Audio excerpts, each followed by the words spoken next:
My name is Dr. Darlene Russell of Durham Ministries. This is my statement to the FBI. Durham Ministries, which is chartered through United Christian Faith Ministries.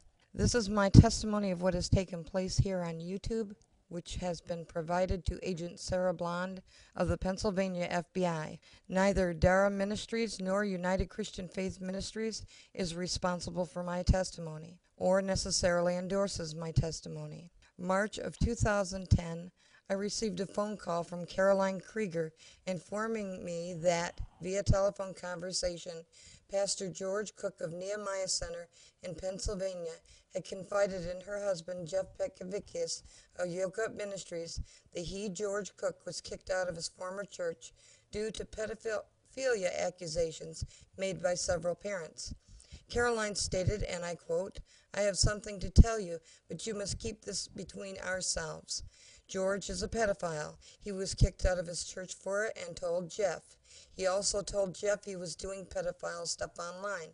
Further, the admission by George Cook himself and pedophilia accusations were kept quiet and not reported to the proper authorities by Jeff, Caroline, nor the pastor and church involved. Jeff had known this information for several months and did not relay that information to me until he had a personal vendetta with Pastor George Cook unrelated to the pedophile accusations.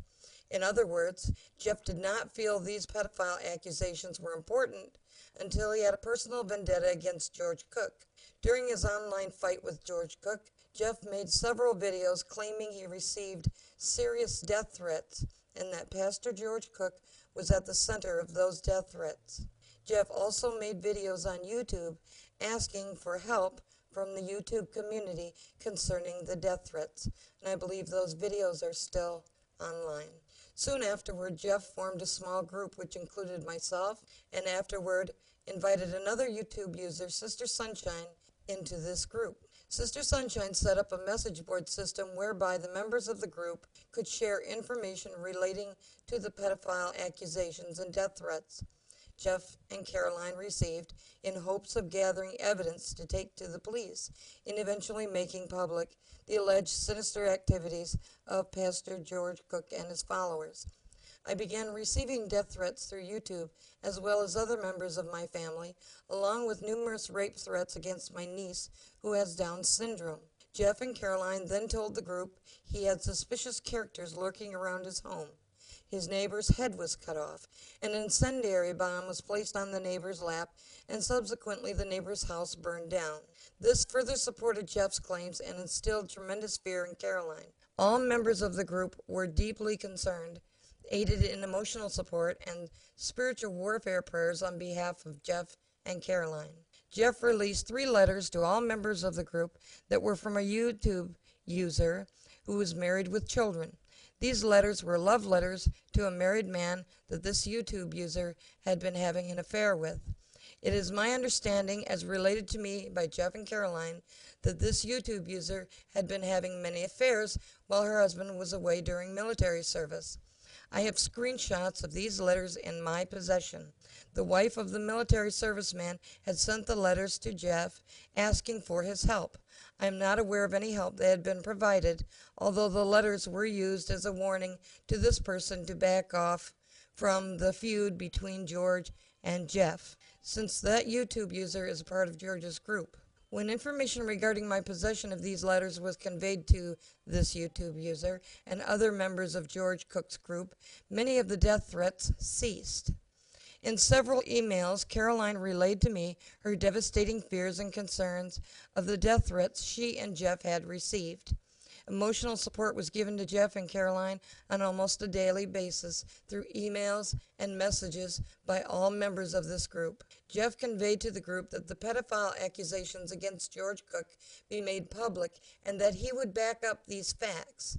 In an email by Jeff Petkovicius, and I quote, Jeff states, "He is a liar. He needs to be taken out," referring to George Cook.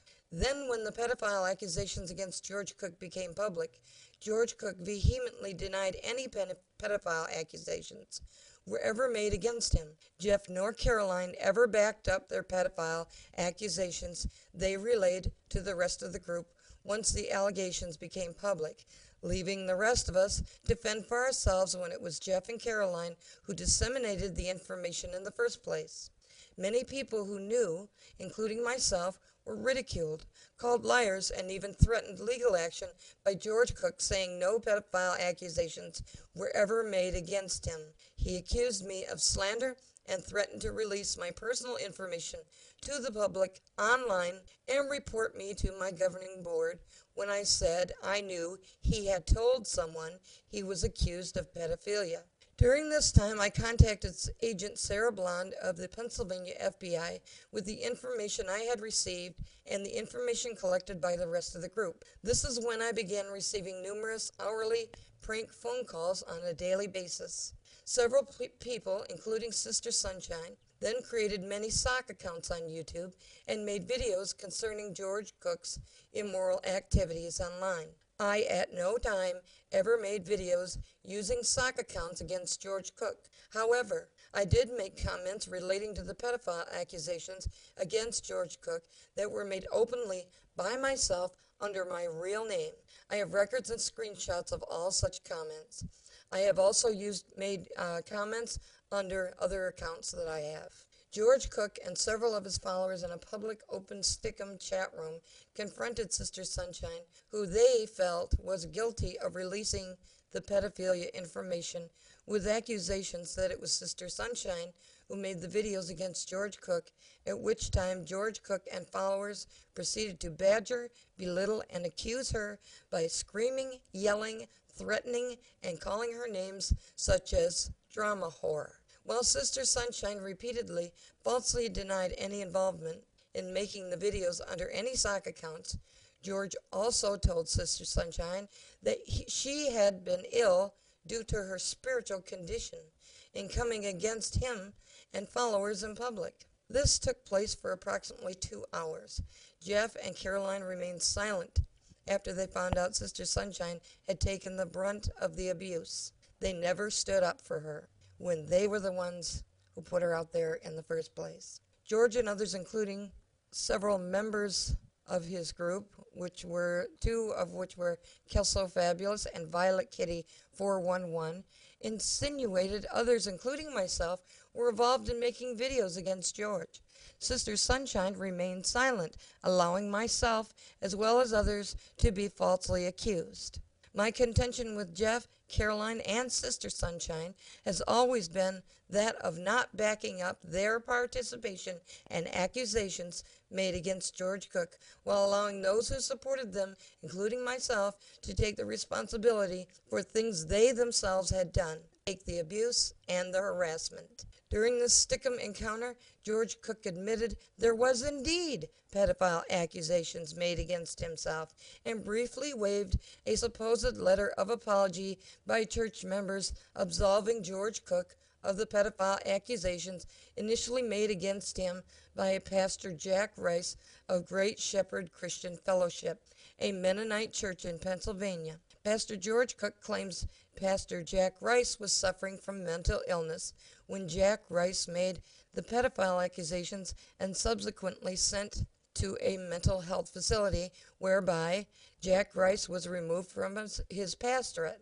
However, evidence shows this could not have been true due to George Cook's support of Jack Rice and his church as posted online in George Cook's own sermons during this time. Newspaper articles and church periodicals confirm Jack Rice's church had been struck by lightning, and George Cook's church, Nehemiah Center, supported them by inviting Jack Rice's congregation to use the Nehemiah Center.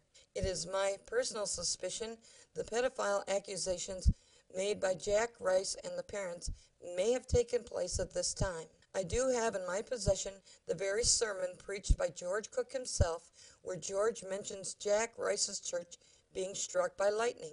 Newspaper articles also show that shortly afterward, Pastor Jack Rice had an accident where he fell off from a ladder and suffered severe injuries, which prevented him from continuing in his pastorate at the Great Shepherd Christian Fellowship. The dates do not line up with George Cook's claims as proven in the evidence. None of the people in Jeff's group, including myself, were aware of another person's presence in the Stickum chat room when Sister Sunshine was being attacked, nor were we aware that this person had been recording the entire incident. I soon became aware of this while it was in progress.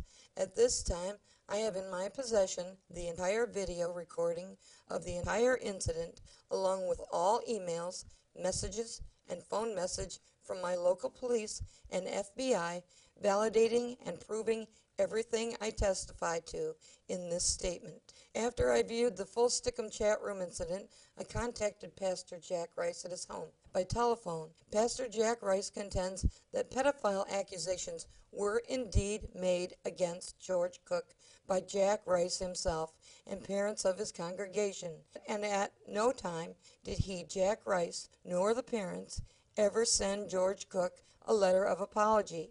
Pastor Jack Rice denies being removed from pastorate due to mental illness, confirmed his accident, and was completely shocked and angered to learn George Cook produced any letter of apology concerning pedophile accusations. All names and addresses, emails, phone and chat room recordings, messages, and any other pieces of evidence have been provided to Agent Sarah Blond of the Pennsylvania FBI, 2 pedophile reporting agencies online, and my local police, Officer Mike Wasilewski.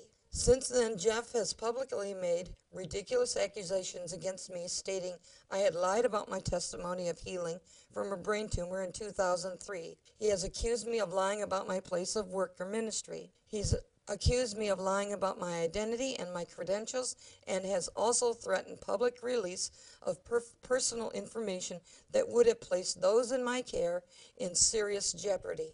Jeff has lied about his phone conversation with Officer Mike Wasilewski by emailing my friends and stating the officer said there was no proof of harassment or of my credentials. Those emails have since been forwarded to me and Agent Sarah Blond of the FBI. I contacted my local police in person and filed a complaint against Jeff Pekavicus as advised by Agent Sarah Blond. Jeff was then contacted by my local police officer Mike Wasilewski and advised to refrain from further harassment. He was also informed by the officer involved that the officer had verified my credentials and that they were indeed legitimate. I have a phone message which has been provided to the FBI, left by Officer Wasilewski, taking the complaint, where he informs me that he had verified my credentials, spoken with Jeff, and that Jeff was very argumentative. Jeff was warned to refrain from further contact with myself, harassment, and threats. Jeff also lied to the police, telling them I had forged my credentials. I also have a copy of the officer's report. I was warned by Officer Mike Wasilewski to notify him immediately if Jeff continued. It was Officer Mike Wasilewski's impression, after speaking with Jeff on the phone, that Jeff was persistent and would not stop the harassment. Due to the incredible amount of hypocrisy on behalf of George Cook and Jeff Pekavicus, death threats, accusations, moral responsibility, and protection to any innocent victims there may be, including my family and my friends, I felt it necessary to make this statement and am willing to testify to the accuracy and truthfulness of all that has been stated here in any court of law.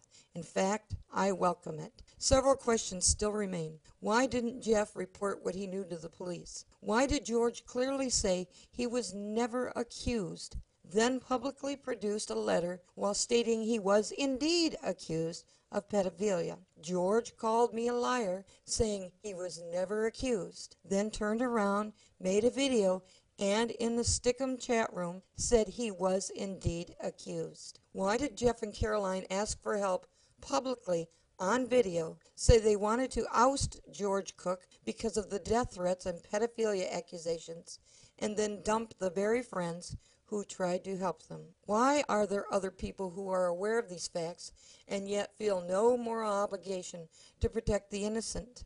How can all of these people stir up so much controversy and leave a trail of victims behind with no remorse or conscience whatsoever while claiming Jesus Christ as their Savior and Lord? How is it that Jeff can now embrace the very people he claimed were trying to kill him, and the very person Jeff claimed is a pedophile? Why would Jeff attempt to destroy the ministry of the miraculous healing of a brain tumor and restoration of my sight that Jesus Christ has done in my life by saying I lied and my testimony is fake, when I have a video on YouTube with myself laying in the hospital with an enormous stapled incision on my head? Why would any true believer in Jesus Christ want to lie about what Jesus has done and can do for others?